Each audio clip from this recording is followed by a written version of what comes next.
Bem-vindos a mais um episódio do podcast Quebra-Nozes, onde procuramos quebrar a complexidade dos temas, discutir ideias que marcam os nossos tempos, falar um pouco do passado, do presente, do futuro e trazer sempre a debate questões relevantes com convidados relevantes. E por isso sejam muito bem-vindos. Hoje temos connosco a Raquel Vaz Pinto. Olá, viva! Obrigada Olá. pelo convite. Muito obrigada a nós.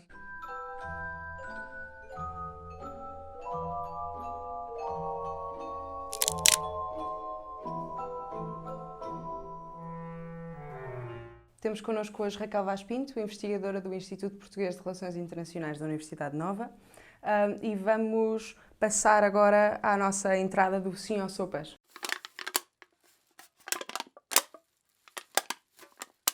Muito bem, no nosso Sim ou Sopas tentamos questionar de forma rápida e eficaz e também assertiva os nossos convidados e, portanto, a primeira questão é muito simples e muito direta.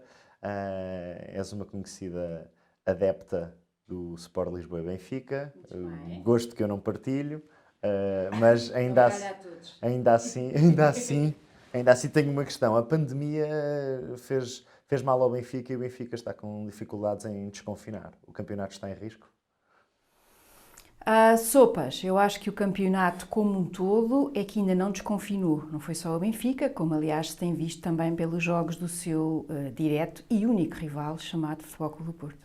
Essa já não concordo Eu ser já único sabia. rival, mas... Não, eu percebi imediatamente quando tu disseste isso que tínhamos aí um lado verdinho a aproximar. É isso mesmo. Não, mas aí é sopas, claramente. Bom, a segunda questão tem a ver com relações internacionais. Com que líder internacional é que jantavas?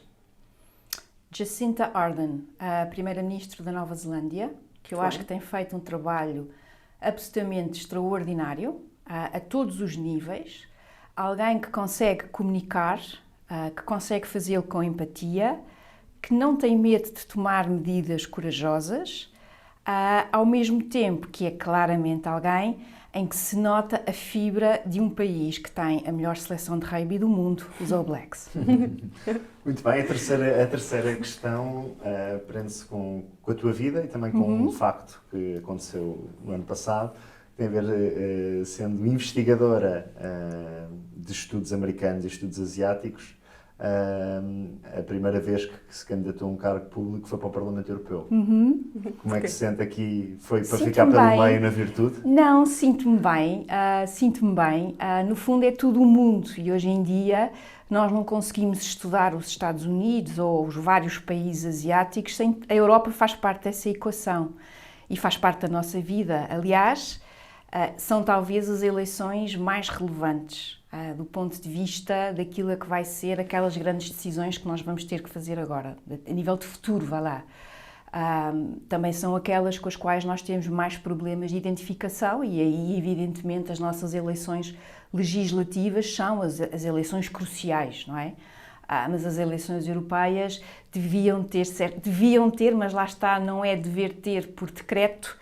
Nós também temos que trabalhar e explicar a importância de Bruxelas nas nossas vidas e aí eu acho que está em sintonia com esse meu trabalho internacional. Ok, muito bem. Bom, em relação também a outra pergunta de relações internacionais, Google ou Huawei? Google.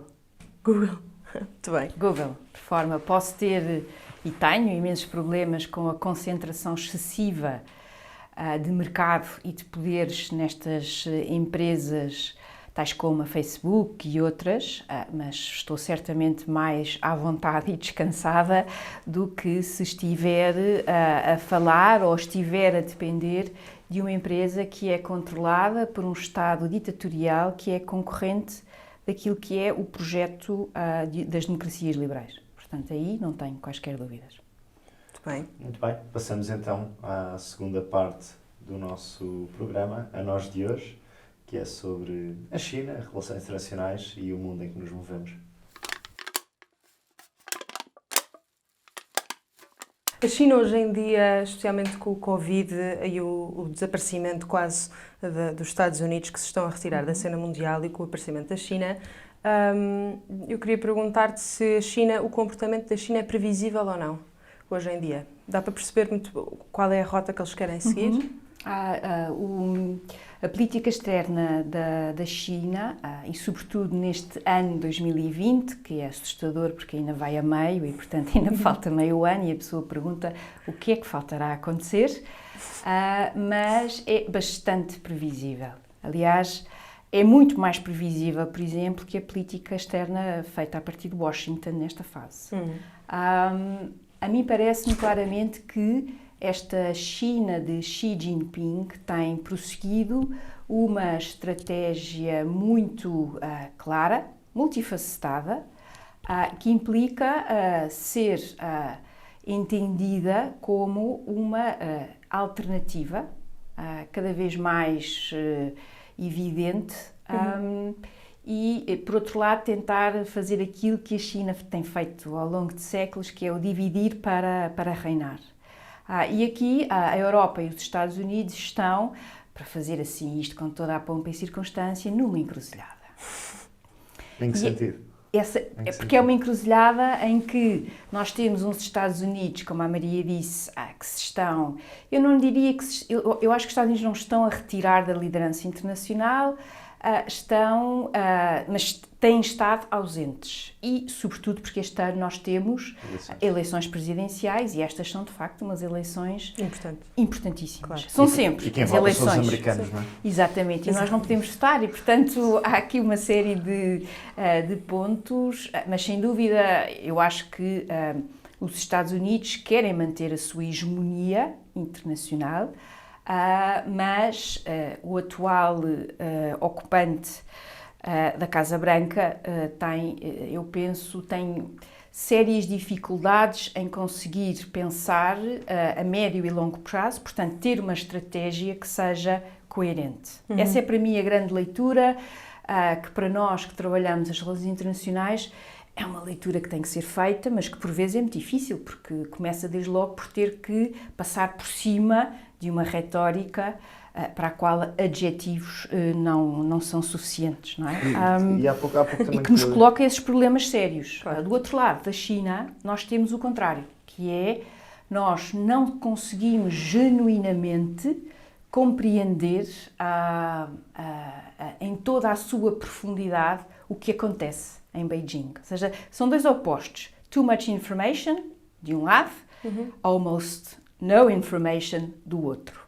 Mas aquilo que nós temos visto, sobretudo a partir de 2013, a Rota da Seda, Xi Jinping, ao fazer isso, ou seja, tentar fazer o reavivar desta ideia da Eurásia, não é? Da junção entre a Europa e o continente asiático, se bem que a leitura de Xi Jinping sobre o continente asiático é sempre muito sui generis, mas por isso é que eu gosto muito da expressão, em vez de ser Belt and Road Initiative, gosto da expressão a nova Rota da Seda, porque não só traz-nos logo imediatamente a história, e no fundo reforça um elemento que para esta China de Xi Jinping é importantíssimo. A China não é um país emergente. Porque a China regressa o mundo até ao seu lugar. Exatamente. Porque desde a Revolução Industrial que o nosso mundo passou a ser visto como um domínio europeu e depois com a ascensão dos Estados Unidos. E, portanto, basicamente, com aquilo que está a acontecer hoje e que se antevê que a partir de metade desta década, lá para 2025, 2026, a China vai ultrapassar os Estados Unidos e vai ser a maior economia do mundo, sim. É apenas recuperar um lugar onde a China esteve até à Revolução Industrial. E, portanto, é por isso que diz que não há aqui um país emergente, há um regresso. Não, eu acho... Não, claro que a grande diferença aqui é que nós estamos a falar de uma China que, ao contrário desses séculos anteriores, tinha o seu mundo, o mundo sinocêntrico, não é? Não era o mundo como um todo. A grande diferença é esta, é que hoje em dia a China está presente em todas as partes do globo. Aliás, até o Ártico, a China já diz que é uma potência quase ártica e, portanto, também tem que ter um papel a dizer em relação ao Ártico. Eu acho que, para mim, sempre o exemplo mais concreto é nós pensarmos que cada vez que acendemos uma luz, 1/5 daquele gasto está a ir para uma empresa que é chinesa. Pronto, eu acho que isso ajuda um bocadinho a pôr tudo isto em perspectiva. Eles têm uma economia muito forte, não é? Porque sempre Não que eu olho para a Belt necessariamente. and Road Initiative, o que se percebe muito é que, por exemplo, os países que não têm tanta capacidade financeira para se desenvolver, e portanto estamos a falar de países do Sudeste Asiático e África, e que a China vai investir a fundo perdido. Porque é que eles, para construir portos, por exemplo, porque é que... Eu começaria logo pelo princípio, Maria, ou seja, eu não partilho da mesma opinião de que a China tenha uma economia forte. Certo. A China tem imensos problemas internos e, aliás, eu acho que são justamente essas questões internas que vão dificultar e, muito provavelmente, tornar impossível o projeto de hegemonia. O chegar ao mesmo patamar que os Estados Unidos, sendo, no fundo, uma superpotência. Tenho sérias dúvidas sobre isso. Questões de assimetria regional, questões tão essenciais quanto questões ambientais, poucos recursos hídricos, pouco solo arável, e muito deles está contaminado porque os anos 90 foram anos de crescimento económico sem qualquer travão ambiental ou de outra espécie, e estamos a falar de um país que tem 1,4 bilhões de pessoas, e ao mesmo tempo tem setores da sua economia que são totalmente opacos, como é o caso, por exemplo, do sistema bancário, e outros setores que a China considera... O crédito, por exemplo. Exatamente, o crédito mal parado, as dívidas das províncias, apontam-se vários números, mas às tantas perdemos um bocado a noção no meio daqueles zeros.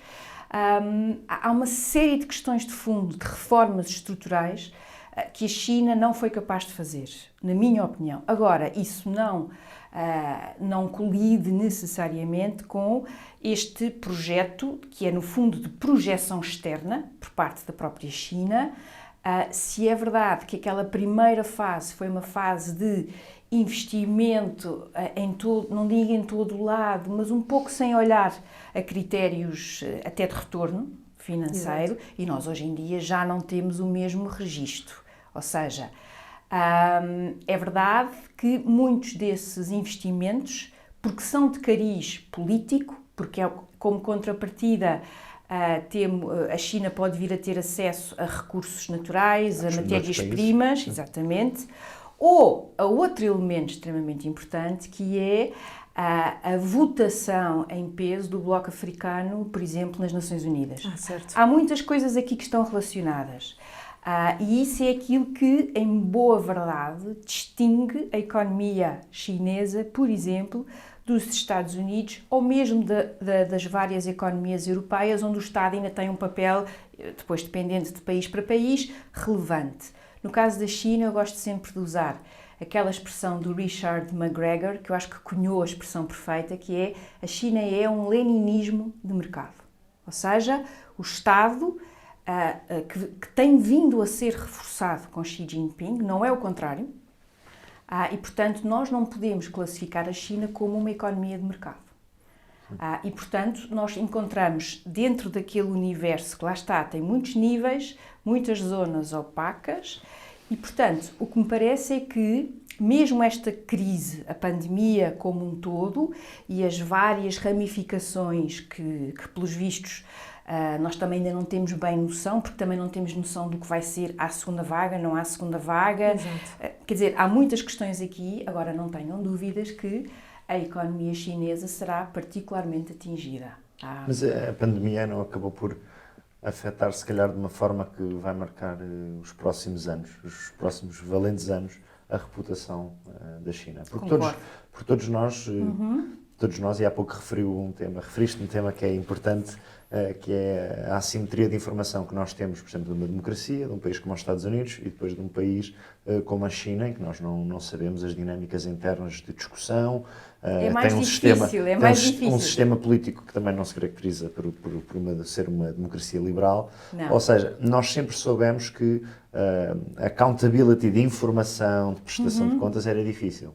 E de repente acontece uma pandemia que demonstra, com um caso concreto que prejudicou o mundo todo, as consequências de um sistema que não tem informação nenhuma e que vive numa opacidade posterior e que apenas se manifesta posterior através dos seus investimentos, das suas alianças comerciais, das votações, como disse há pouco, nas Nações Unidas, mas que...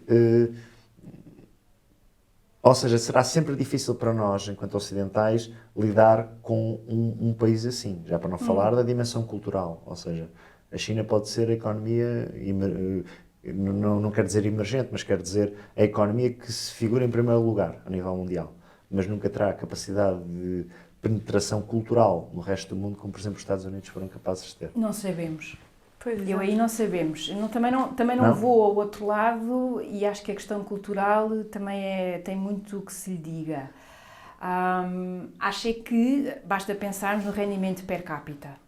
Ou seja, se é verdade que a China em volume começa logo porque tem 1,4 bilhões de pessoas e muitas empresas e uma grande atividade a nível internacional, mas depois se formos ver o rendimento per capita há muito que falta fazer. E portanto... eu acho que aí esta China de hoje foi claramente afetada com a pandemia. Nós ainda não sabemos bem qual vai ser o impacto na sua totalidade, mas acelerou uma tendência que já se via quer em Washington, quer em Bruxelas, Descrença. que era já passou o período que se deu à China de adaptação.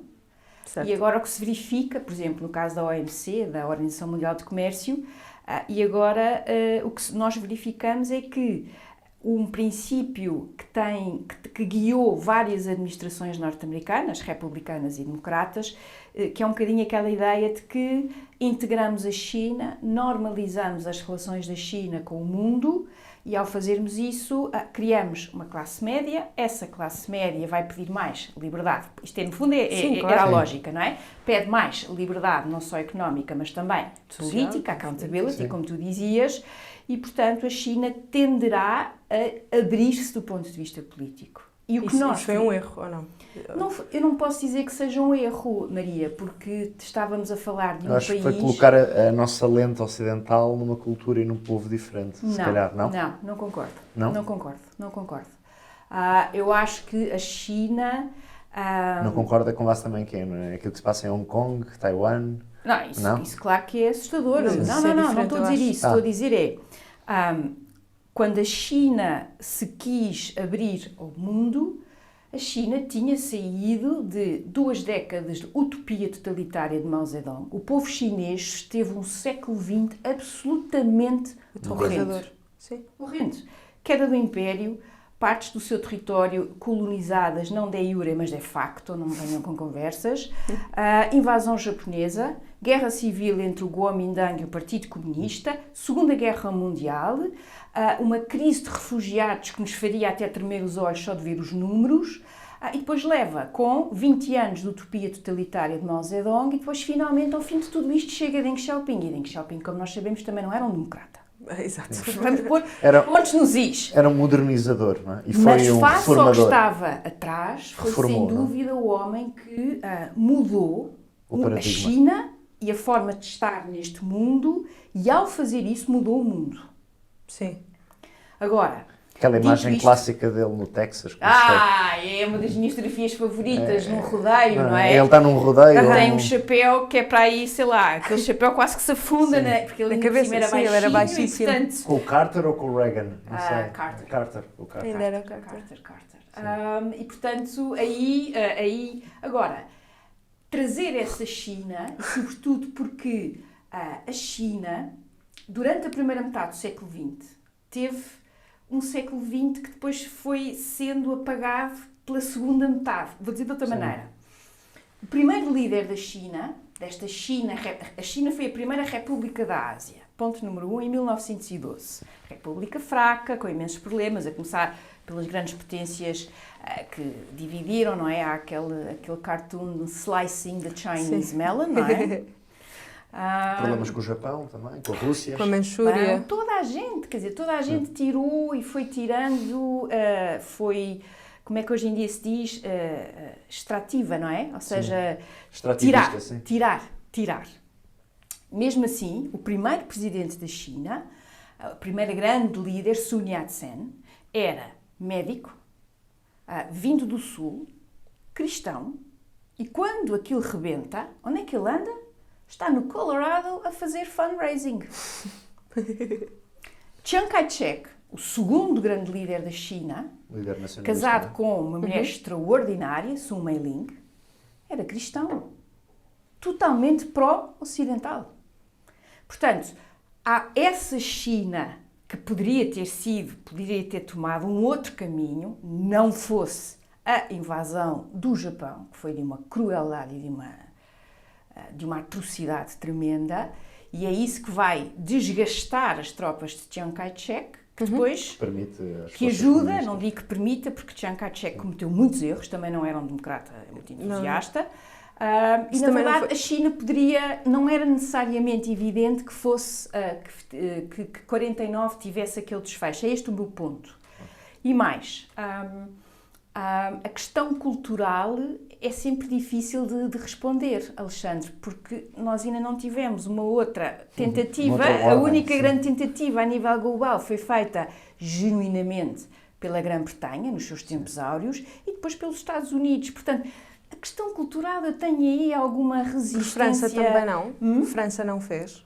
França não teve, lamento informar, a expressão internacional. Reparem que nem todos tentaram em Portugal, bastante. Nem a Holanda, tentaram nem bastante Espanha. Com Napoleão. Tentaram bastante com Napoleão, não foi? Isso é uma conversa mais europeia, Maria, sim, não é bem uma conversa global. Sim, é uma conversa mais Napoleão foi Sim. uma figura extraordinária que virou a Europa do avesso e acabou por influenciar século o XIX todo, o Estado-nação. Lá vieram os italianos, lá surgiram os alemães e por aí fora. Mas é uma conversa europeia, não é uma conversa global. E se voltarmos ao Oriente, o reforço dos poderes de Xi Jinping também tem como objetivo, de alguma forma, reforçar também esse sentimento nacionalista chinês, ou não há uma associação direta entre o reforço de uma liderança e o sistema de poder é um pouco difuso por causa dos cargos que são importantes entre o Partido Comunista, entre o Presidente da República. Isso Xi Jinping também não traduz muito um reforço do nacionalismo chinês face aos países que o rodeiam e também face ao Ocidente? Ou não há uma ligação entre aquilo que é o homem? Claro que há. O Partido Comunista da China tem um problema a partir de 79, não tanto, mas a partir de 89.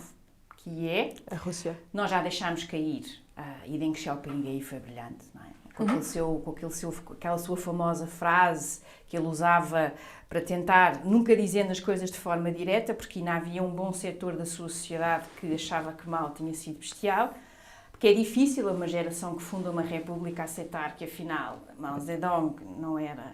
E que era preciso mudar alguma coisa. É difícil. E acho que isso é humano, embora seja horrendo na sua consequência, não é? Mas Deng Xiaoping tinha aquela frase de não interessa se o gato é preto ou branco, desde que apanhe os ratos. O que ele queria dizer no concreto é, não interessa se a economia é capitalista ou socialista, o que ela tem é que funcionar. E crescer e distribuir rendimento. E melhorar a qualidade de vida das pessoas. Que estavam depois de 10 anos da Revolução. Nós não temos noção do que foi a Revolução Cultural. É considerada, e toda a gente que fala nisso, é a geração perdida. Foram 10 anos em que nem sequer existiam exames técnicos de acesso à universidade. O que é que era preciso saber na ponta da língua? O livro de citações do camarada Mao, o que dá imenso jeito para construir pontes. Mas percebem, é este o nível da loucura coletiva que se chegou. Sim. Deng Xiaoping resgatou a China desse caminho e percebeu claramente que a China não ia aguentar outro Mao Zedong. E, portanto, tínhamos que reforçar o coletivo. Mas ele fez sempre isto para reformar, para manter o partido no poder, no monopólio do poder. E, portanto, não reformou para ser democrata, nem pensar. Sim. Aliás, Tiananmen acabaram-se as dúvidas. Um bocadinho o que o Lenin também fez nos anos 20, na Rússia, tentou ir a buscar a economia. Exatamente, para fortalecer. E depois Stalin estragou aquilo tudo e fez marcha atrás. Sim. E não vamos falar mais sobre isso. Porque o stalinismo, comparado com a potência, a qualidade intelectual de Lenin, nem é uma conversa séria, não é? Sim. Ele sabia, o Trotsky, exatamente, sabia. não é uma conversa séria, mas Sim. ele, aliás, justamente por ter consciência de que nunca teria hipótese nenhuma, foi tratando de eliminar os rivais, não é? Era um tercionário. Algo Era um que tercionário. depois ele não deixou cair, assim que chegou ao poder e continuou Continua. a todo o vapor. Mas, E algo que também hoje já não, ou seja, hoje também já não nos caracterizamos por esse tipo de, embora haja algumas suspeitas de algumas pessoas que desaparecem de tempos a tempos no sistema chinês, ou que pelo menos são um pouco apagadas, nomeadamente se começam a colocar algum perigo à nomenclatura ou àquele que quer ser o sucessor. Hoje já não temos esse tipo de situações. Não sei se não temos. Na China. não temos. Eu acho que temos. Quer dizer, não fuzilamos as Sim, pessoas, sim. mas elas Não, são existe presas uma- da vida sim. e há muita gente que desaparece. E os Sim. muçulmanos todos em campos de Em concentração? Xinjiang, os muçulmanos uigures os estão uigures, todos naqueles campos de concentração. Chamem-lhe o que Sim. quiserem, aquilo são campos de concentração. Puxa. Sim. Todos os dissidentes, a partir de um determinado, entre aspas, passo o pleonasmo, nível de dissidência, são sujeitos a prisão domiciliária, ataques à família, porque é muito mais fácil quebrar alguém através da família do que o próprio.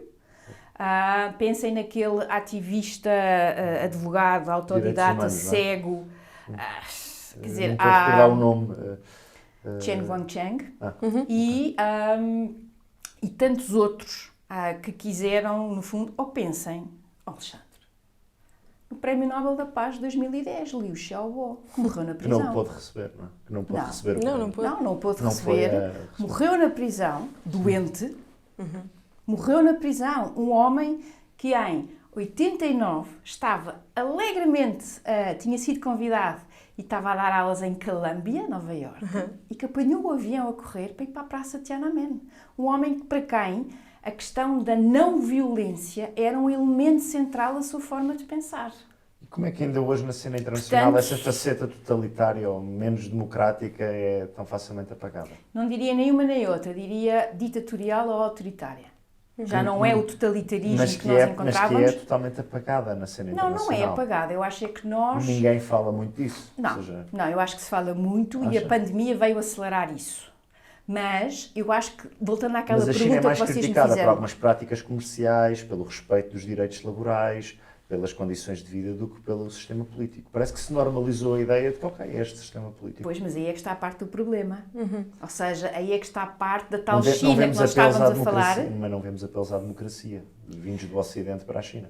Vemos apelos a que olhem as alterações climáticas, vejam a questão dos direitos laborais, cuidado com as práticas comerciais, atenção à desvalorização da moeda, a questão dos investimentos financeiros noutros países, a questão de corrupção e de aquela elite que vive muito à volta de branqueamento de capitais, mas não assistimos um chamamento ocidental à democratização, ou de cuidado com os direitos políticos.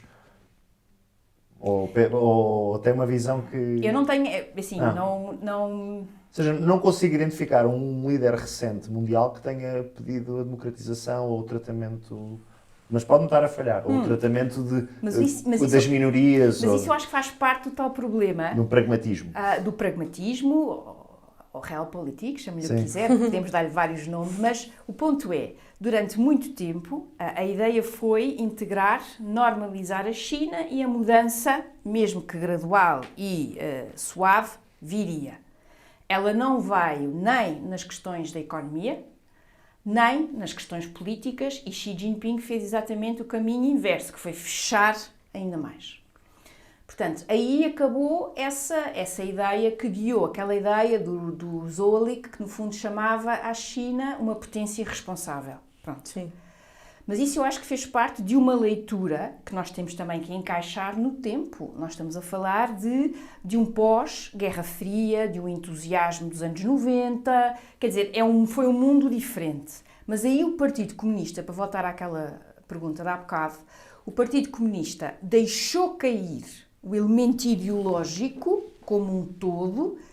Ele é útil hoje para nós percebermos, sobretudo, esta ideia da direção da economia, o comando da economia, e também é útil para lermos o partido. O partido continua a ser leninista na sua gênese, na sua hierarquia, naquela ideia de que é o partido da vanguarda que lidera... Da consciência popular. Exato, mas esse é o mantra, não é? Pronto. E, portanto, se não temos a questão da ideologia, o que é que nós vamos buscar? Vamos buscar duas coisas. Primeiro, esta ideia fortíssima que as várias elites têm passado, que é, bem, a China é tão grande, isto é 1,4 bilhões de pessoas, que se isto não for lá com uma ditadura forte para manter isto tudo unido, nós não conseguimos redistribuir os efeitos positivos da economia. E o que me dá sempre vontade de responder, então e a Índia, que tem 1,3 bilhões de pessoas... E é uma democracia. E é uma democracia com imensos problemas. temas internos, Sim. Com certeza, mas é uma democracia, por amor de Deus, não é? É a maior democracia do mundo. Exatamente. Quando o Estado mais populoso do mundo vai a votos, são 200 milhões de pessoas. Sim. Só um dos Estados dentro da União Indiana. Bom, mas isso é outro tema. O segundo pilar foi o nacionalismo. Ou seja, deixar cair a ideia do homem como a folha em branco. Portanto, o partido fez a reconciliação com a história imperial da China, percebeu que a China comunista não é uma folha em branco, pelo contrário. Aliás, Xi Jinping hoje, nós olhamos para Xi Jinping, ele é um imperador. É a forma correta de olhar para ele, não é? E, portanto, agora, deixei cair a questão ideológica, passei a apoiar a minha legitimidade em duas coisas. A união do Estado, ou seja, e o bem-estar. Se o bem-estar me começar a correr mal, que é o que está a correr neste momento, a todos, não é? Não sabemos quanto vai ser a queda do PIB, quer dizer, há imensas questões aqui. Pão e circo. Sim. Exatamente. O outro lado vai ter que subir. Claro. E se vocês repararem, nos últimos tempos nós temos assistido a uma série de conflitos, ou o intensificar da retórica muito dura em quase todas as fronteiras da China. Não só o conflito com a Índia, que é um conflito que não está resolvido desde os anos 60. Com a Mongólia também. A Mongólia é sempre um tema quente. Coitada, a Mongólia ficou ali literalmente entalada entre a Rússia e a China. Eu acho a Mongólia Japão, um estudo maravilhoso de como é que se gera duas potências gigantes no meio sem perder a identidade. E é um tema muito difícil. E esses conflitos, esses problemas fronteiriços, ou nos vizinhos, com os vizinhos, é fruto do exacerbado nacionalismo ou de problemas sociais que começam a surgir? São as duas coisas. São as duas. São as duas coisas. O Japão é sempre por causa da Segunda Guerra e antes disso da invasão. Da Manchúria foi de facto também. É horrível. Foi crucial e o que eles fizeram em Nanjing. A Liga das Nações falhou aí. A Liga das Nações já tinha falhado. Já estava a falhar desde o início, aliás. Exato. Não é? E depois nos anos 30 falhou mesmo. Pois, claro. Foi totalmente evidente. Mas o Japão não fez mais... Como é que eu ia dizer isto? Oh, meu Deus! O Japão aproveitou o comboio mais uma vez, da distância cultural, não é? Nós verdadeiramente, naqueles anos 30, estávamos ralados com os manchus. Sim, estava. Ainda hoje, alguém se rala com os manchus. Ou com os uigures. Claro, sim. Mas esse é que é o ponto. E aí voltamos à questão da distância cultural. Eu lembro-me quando o meu primeiro livro foi sobre a China e os direitos humanos. E o que eu fiz foi, peguei em vários direitos humanos e dei-lhes uma cara. Escolhi um dissidente, uma figura, para ajudar a perceber, porque e isto não tem problema nenhum, nós temos dificuldade em conseguir memorizar nomes que nos são estranhos, que não estamos habituados. Claro. E, portanto, aí temos essa distância. O facto de ser um país ditatorial e uma ditadura que tem conseguido dar o salto que outros não fizeram, que é, por exemplo, apostar na inteligência artificial, ter o tal algoritmo vermelho e passar a ter um elemento de controle dos seus cidadãos através de coisas tão simples quanto a voz. É mesmo Orwell mesmo ali. Cada vez dizem Orwell, eu derreto-me, agora vou ter uns segundos de ele me derreter e depois voltamos ao play. Eu adoro George Orwell. Todos os livros. O Huxley, é isso também acho que é menos bom. Mas é isso também que torna eficaz no sentido que faz funcionar o sistema chinês. É essa tecnologia de inteligência artificial ao serviço de uma Associada. máquina de poder muito forte e de segurança interna. E de segurança interna. Segurança interna não como se houvesse problemas, mas de Segurança do regulação partido. Há imensos social. problemas. De regulação social, não é? Há imensos problemas. A China gasta mais no seu orçamento de Interno segurança do que na interna defesa, do que gasta no orçamento de defesa e tem o segundo maior orçamento de defesa do mundo. Sim. Pronto, isso aí já nos diz tudo.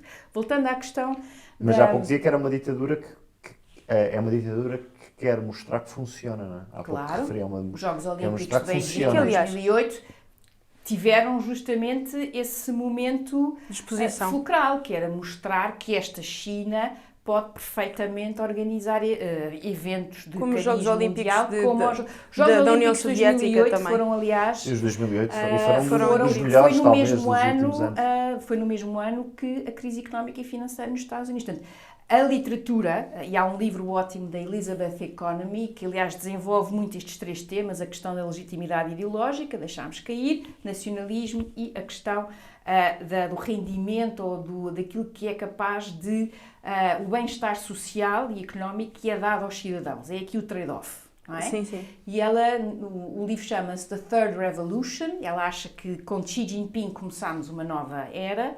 Aliás, o European Council on Foreign Relations já tinha feito um survey excelente que chama a China 3.0. Eles têm sempre um jeitaço para os títulos fantástico, que começa sempre em 2008.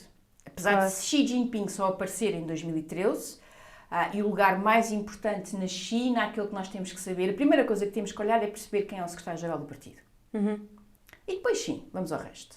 E depois ele é presidente no ano a seguir, que é o cargo menos relevante, e depois e ao mesmo tempo preside a Comissão dos Assuntos Militares. São os três lugares-chave.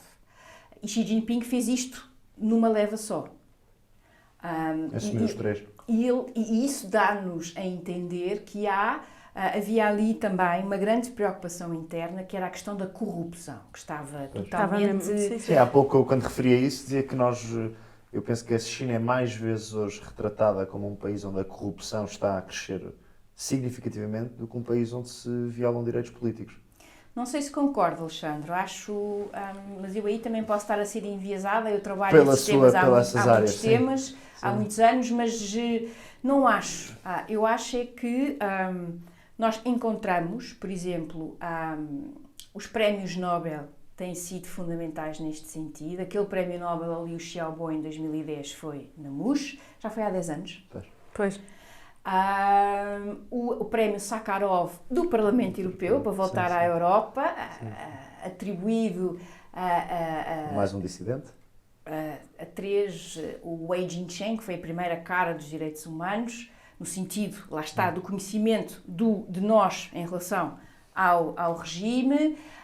E depois tivemos o Hu Jia, um ativista ambiental que também, coitado, a saúde piorou muito, que estar na prisão chinesa faz piorar a saúde, eu não sei porquê. Deve haver aqui uma relação qualquer. Deve ser a qualidade do ar. E agora este pobre coitado uigur que vai passar o resto da vida na cadeia sem qualquer hipótese, porque é absolutamente revolucionário, subversivo, a pessoa querer ensinar a história dos uigures, é uma coisa péssima. Esta história tem muito que se diga. Mas eu, por acaso, acho que nós estamos a falar do impacto do Covid na percepção internacional da China. Eu acho que nos governos em Washington, Bruxelas e nos governos dos Estados europeus, talvez tenha dado um passo atrás, no sentido em que percebemos que, de facto, há uma opacidade muito grande no governo chinês. Mas, no entanto, o que eu tenho visto na população em geral, nos cidadãos, é que de repente há uma descrença nas democracias ocidentais pela falta de meios para lidar com uma pandemia deste tamanho. Porque de repente nós olhamos para a China e a opinião internacional está um bocadinho, a nível de cidadãos, está um bocadinho para aí virada, é o que eu tenho visto. Olhamos para uma China que é ditatorial e que, portanto, o controle dos cidadãos é muito maior e eles conseguem fechar cidades sem haver dissidências, porque um dissidente pode ir muito mais facilmente para a cadeia do que nós, aqui, por exemplo. E, de repente, o surto... Graças a Deus. Também, graças a Deus. Nós. Sim, e o surto na Europa é muito menos controlável do que na China. E, de repente, Mas isso é uma falácia tremenda. Sim, E voltando aqui à pergunta de há bocado... Não, isso acho que é um tema, é o tema. Sim. A pergunta do Alexandre, que é... há dois momentos em relação à pandemia. Há um primeiro momento em que nós hoje sabemos que a China, antes da diplomacia das máscaras, tinha o surto que se transformou em epidemia, que se transformou em pandemia. Sim, eles já estavam para aí e foram desde agosto. semanas cruciais em que se poderia ter evitado não digo, mas minorado o efeito com certeza. E reparem como aqueles primeiros que deram o alerta, um deles, aliás, morreu com o Covid, Sim. outro desapareceu, lá está, desapareceu, com aspas. Mas nós estamos a falar, no caso deste médico, era alguém que era membro do Partido Comunista, não estamos sequer a falar, se quiser, da dissidência mais clássica. Pronto, não querendo aqui transformar essa diferença em algo que é relevante, mas esse é o ponto. E, portanto, temos essa primeira fase, que só se começou a perceber depois da segunda fase, da diplomacia das máscaras, da grande presença a nível internacional. Eu acho, a mim parece-me de forma muito clara, essa questão da ditadura e as ditaduras serem melhores a gerirem crise, acho uma falácia toda também. Gravíssimo. Primeiro, eles controlam a informação, portanto, também a informação que nos passa, claro. mas se nós não temos informação válida que venha da China, aliás, todos os números da China deviam ter um asterisco. Claro, no não havia crime, exatamente. E também não havia racismo. Sim, não havia racismo, não havia crime. Não havia crime, não havia nada no Estado Novo. Era uma maravilha aquilo, era bestial, não era? Eu sei que as pessoas todas queriam ou fugir ou fazer outras coisas, enfim, mas não interessa. Agora não me desviem, tem que acabar a China.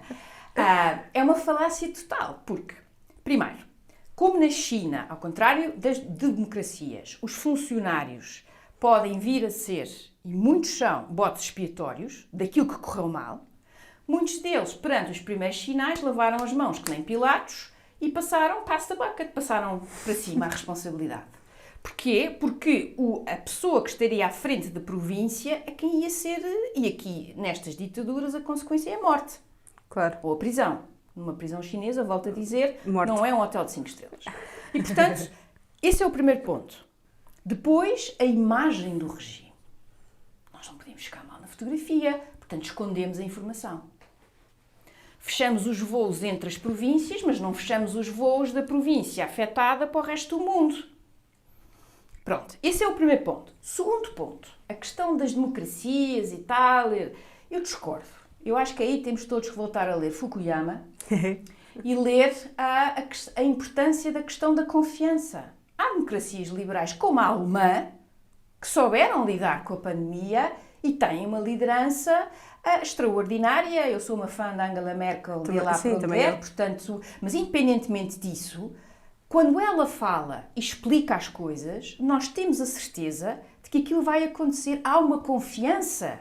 Claro. O que nós podemos discutir é outras democracias liberais, por 1000 razões, e esse é um tema fortíssimo das nossas sociedades. As nossas democracias estão fraquinhas de saúde, estarão, não sei se estão assim tanto, mas têm problemas dos quais os populismos na extrema-esquerda e na extrema-direita são sintomas. Portanto, nós temos muito para fazer, mas isso também nos leva a outra pergunta relevante, que é: quando é que nós nos tornamos tão complacentes? Quando é que nós passámos a achar que a democracia liberal era algo resolvido, consolidado? Onde é que nós falhamos? Foi o Fukuyama também. Calminha, coitado do Fukuyama. O Fukuyama também não pode ser sempre a vítima dessas conversas. Mas foi o Hegel, transpôs. Como é que nós temos taxas de abstenção de 60% ou 40%? Ou 70% no caso das eleições europeias cá em Portugal. Eu acho que para mim é mais essa a questão. De nós entendermos nós no sentido de sociedade, entendemos a democracia liberal como algo que já está consolidado, não é preciso trabalhar para manter.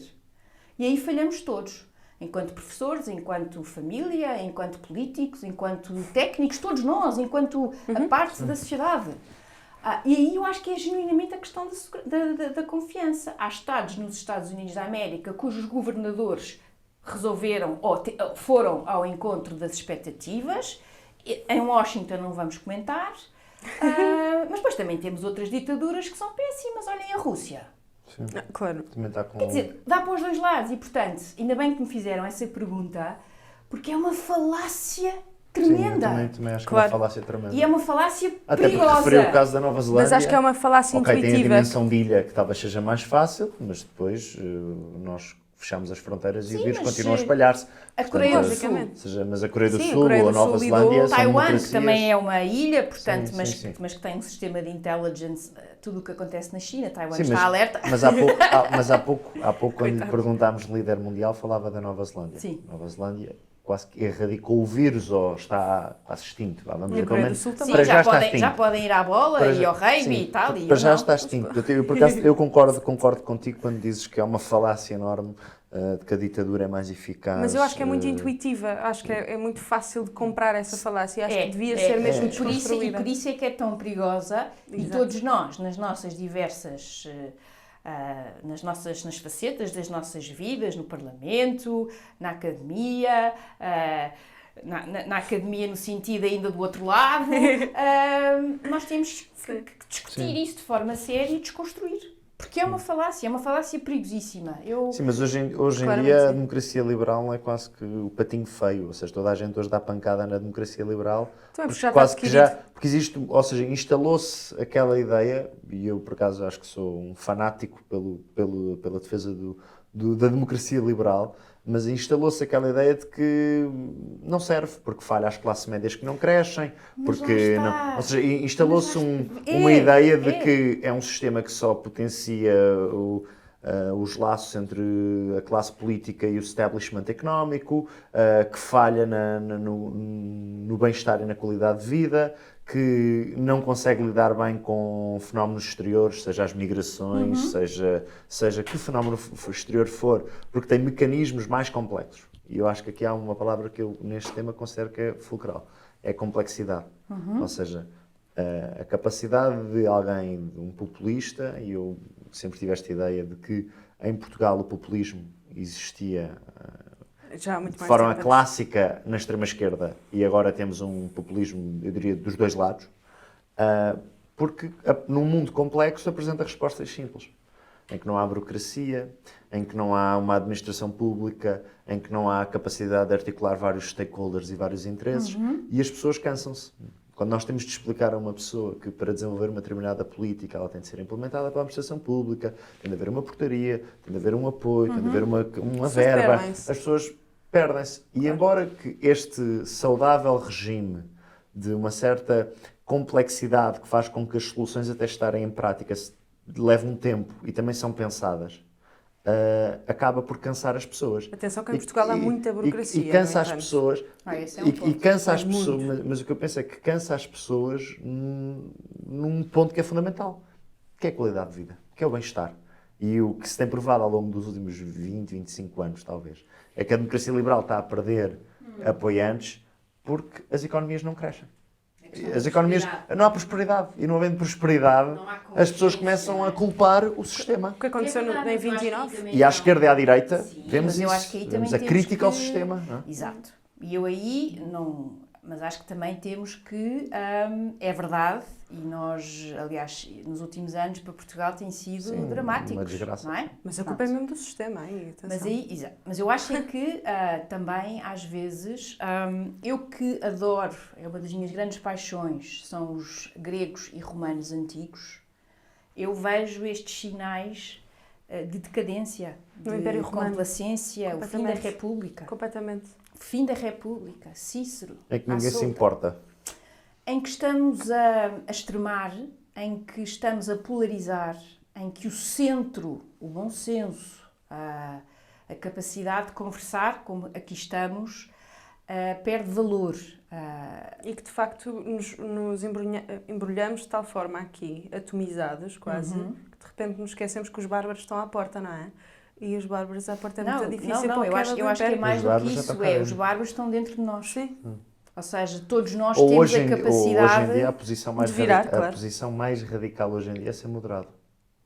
Não iria tão longe. Não, Ou seja, hoje em dia o mais difícil é ser moderado. Mas é difícil a voz mais, eu não digo moderada no sentido Moderado de... no sentido de bom senso, não é? Bom senso. não que o bom senso não esteja, mas ser capaz de fazer isso Eu aí, Tucídides, a forma como ele descreve na história da Guerra do Peloponeso, a Guerra Civil na Córcira, agora Corfu, e em que a descrição dele de como uma sociedade que sempre viveu e nunca são duas palavras que nós ensinamos aos alunos que nunca devem ser, nunca e sempre, jamais. Mas aqui ele no fundo diz, esta sociedade que vivia junta e que o processo de polarização, a forma como ele descreve ter bom senso, ser prudente, é visto como cobardia, sendo fraco. E a pessoa está a ler aquilo, tira os nomes, põe Trump e põe outros, e é tal e qual. E isso é assustador.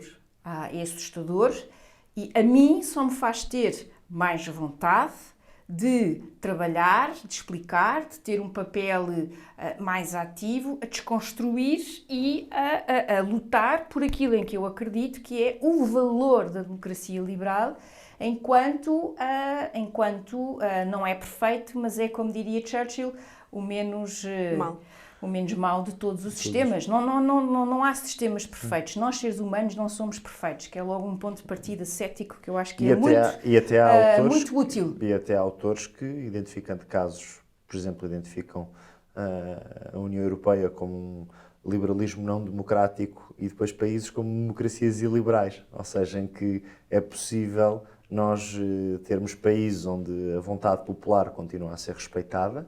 Liberalismo não democrático. Sim, mas deixa-me só explicar, ou seja, há países onde a vontade democrática é respeitada, mas depois nós não respeitamos minorias, nós não apelamos ao bom senso, nós não respeitamos o indivíduo. Por isso e, portanto, é que é a são democracia liberal, porque a democracia sem o liberal pode ser a União Soviética, que era uma democracia também. Mas depois temos, e só não iria tão longe, Maria, mas depois temos o ponto, o inverso. E muitas vezes isso acontece, infelizmente, nas instituições europeias.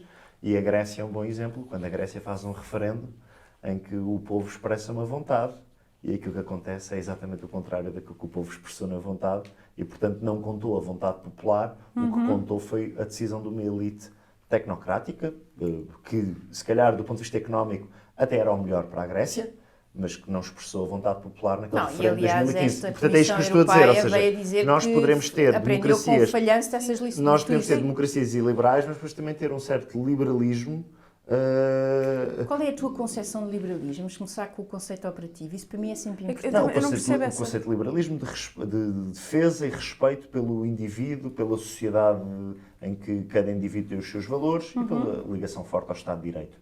Ou seja, de respeito pela dignidade da pessoa humana. Ou seja, para mim esse é o conceito base. Mas a mim também me preocupa muito nestas discussões nós não aceitarmos às vezes a vontade do povo. Enquanto que nós vemos, por exemplo, os novos populistas a dizer que eles são a vontade do povo, Trump fala muitas vezes que é a vontade do povo, Bolsonaro a mesma coisa, mas depois às vezes também vemos o inverso, que é uma certa clique instalada que até pode ter um pensamento, eu diria, liberal, mas que não é nada democrático. Ou seja, vejo que às vezes estes conceitos que muitas vezes andam colados. Não, e aliás liberal, o liberalismo, toda a gente agora diz liberalismo, que é a pessoa até dá quase facada no coração, porque cada vez que ouve aquilo está tudo.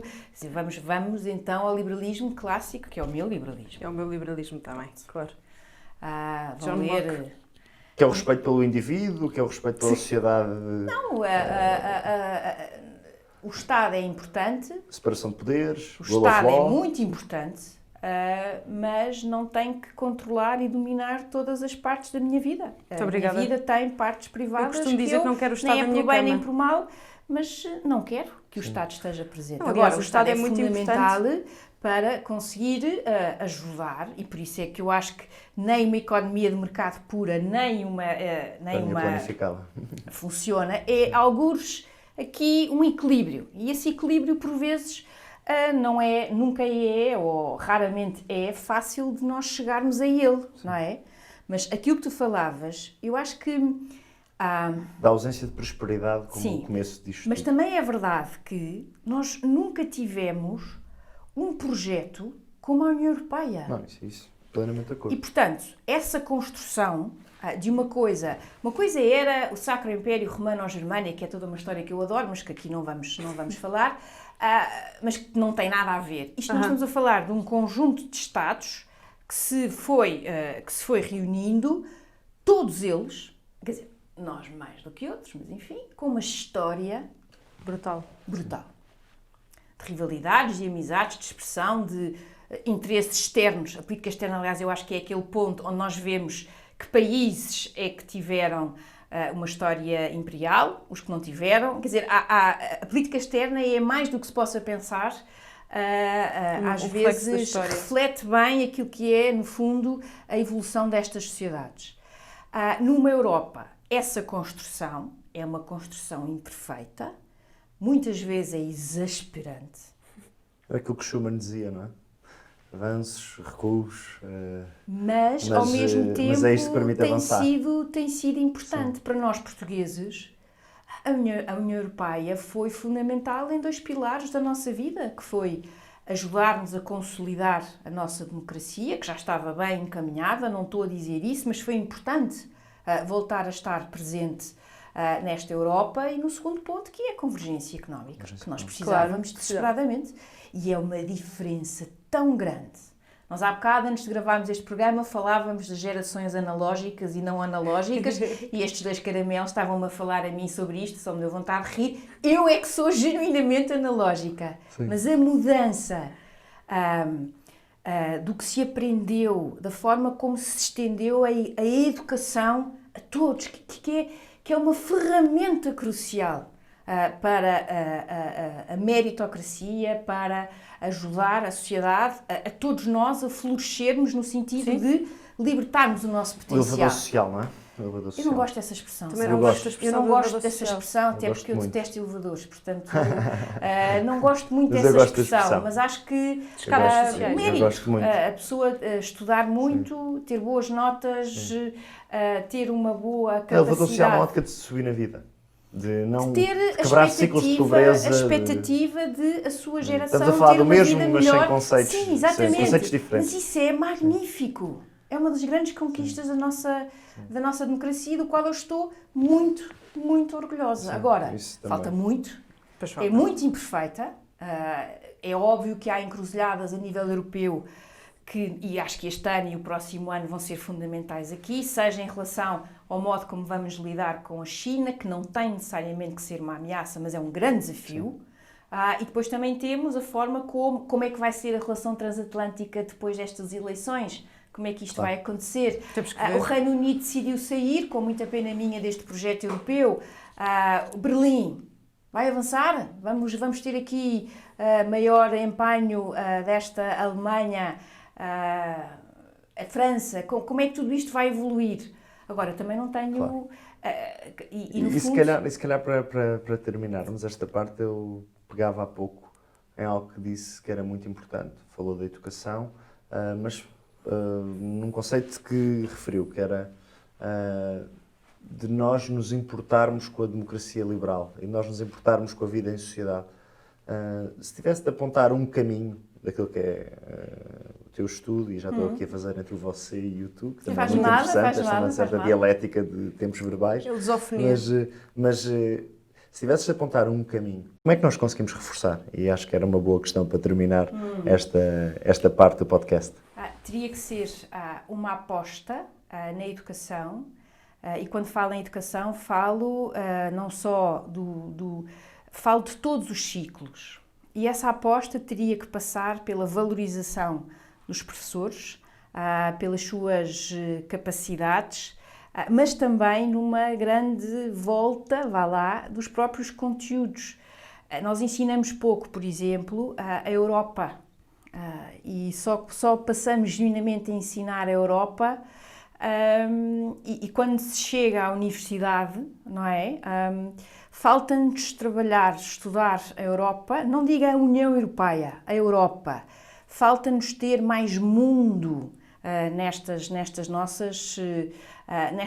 nossa evolução, e também há uma maior interação. Eu estava-me a tentar lembrar do estudo, não me lembro corretamente do estudo concretamente, mas na Finlândia a profissão mais valorizada, que consegue ir buscar os melhores alunos às faculdades, é a profissão de professor, porque é muito bem paga, é extremamente valorizada até do ponto de vista social, não é? Ou seja, do reconhecimento, e ser capaz de ir buscar os melhores para que eles possam ajudar a ensinar os melhores, a mim parece-me um bom ponto de partida. E depois promover uma coisa que eu acho fundamental, que é saber a capacidade de expressão. Não é a retórica no sentido clássico, mas a capacidade de exprimir argumentos, de aprender a debater, de ter uma escola de debates ao longo das várias fases da nossa escola. É fundamental. O Já Sem Nós é uma parte do nosso programa em que nós nos retiramos da conversa e deixamos os nossos convidados a falar com um membro da audiência que nos pergunta qualquer coisa, para nós fazermos pergunta e depois convidamos a pessoa que está à nossa frente a partilhar o que lhe vai na alma. Portanto, a primeira parte perguntou ao Daniel Teixeira se, e nós já falámos um bocadinho disto, mas se prevês um domínio da China na economia mundial? Não prevejo. Prevejo, previsões, como diria um grande jogador de futebol, prognósticos só no fim do jogo, mas vejo isso com muitas dificuldades. A China falta-lhe ainda fazer um caminho longo, estava a tentar reformar a sua economia, puxar mais pelo seu mercado interno, a questão da qualidade dos produtos e a própria confiança dos consumidores, razão pela qual a China estava também a tentar fazer marcas de qualidade, em que as pessoas confiem, que aliás é um dos aspectos onde nós, países da União Europeia, temos uma vantagem extraordinária. Nós, quando vamos a uma prateleira, não nos passa pela cabeça que aquele produto não cumpra os requisitos mínimos de qualidade. E essa era uma questão fortíssima na China, sobretudo em 2008, quando houve aquele escândalo horrível do leite em pó para bebés que estava contaminado. Pronto. Portanto, há uma série de questões internas em relação à própria economia da China, que agora a pandemia torna ainda mais difícil, como vai ser difícil para todos, não é? Portanto, tenho a questão da moeda, da confiança na moeda. Quer dizer, nós podemos ter muitos problemas com o dólar, mas o dólar continua a ser aqui uma moeda de referência, não é? Sim. É moeda de referência, sim. Pronto, portanto, há muito caminho a fazer, eu não sou tão otimista, ou, voltando à nossa conversa há pouco, tenho uma posição muito cética sobre essa eventualidade. Muito bem, e para terminar, convidamos-te a deixar uma partilha de algo que entendas, como há pouco a Maria explicou.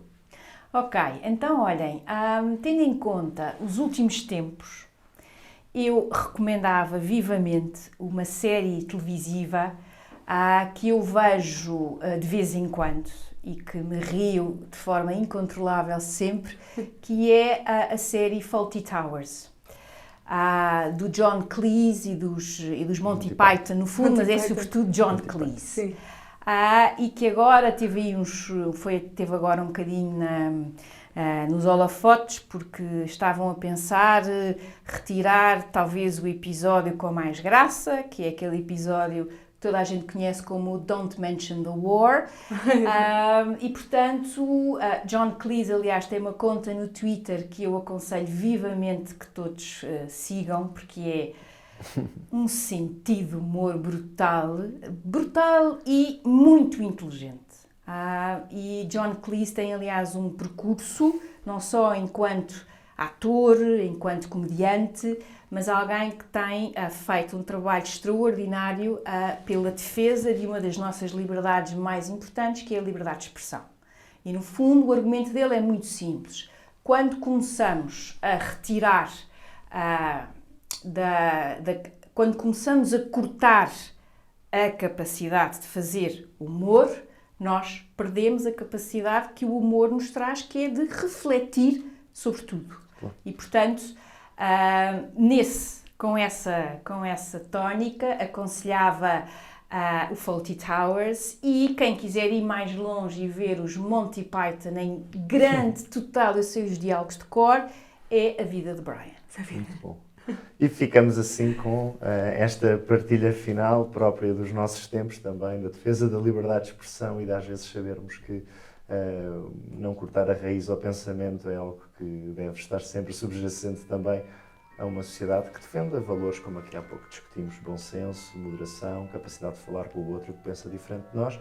E, portanto, fiquem para mais episódios. Resta-nos agradecer à Raquel Vaz Pinto a excelente participação neste episódio. Muito obrigado. Muito obrigada.